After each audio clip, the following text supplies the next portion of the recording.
The center of global colonialism once was Europe.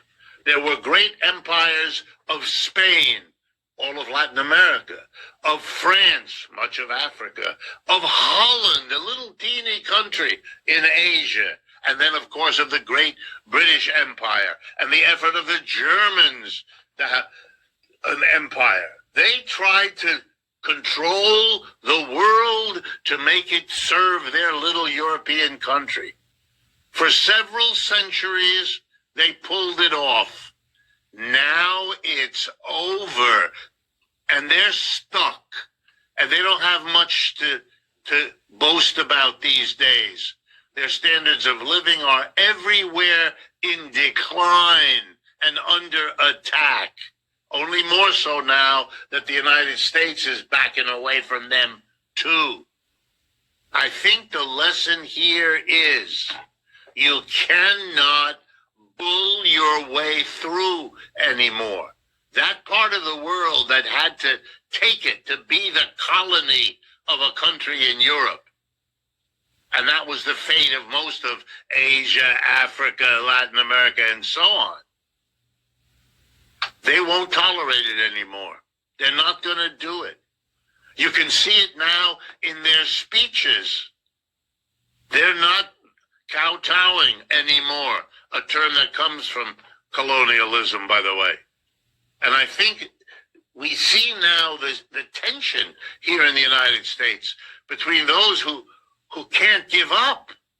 And it's not just the dominance you can't give up, but all the self-indulgence ideas that kind of dominance inculcates in people. The notion that if your skin is white, you're somehow super special. No, you're not. You're subject to the same historical processes everybody else is. And your time is over. And you better be very careful lest the people you subordinated look at you the way you looked at them. Because if they do, you're going to recognize that they are the majority and you are not. And they are the wealthy and you are not. And for Americans, this is very difficult to wrap your head around. No matter what your goodwill is, you're going to have your ideas shaken, because that's how the world works.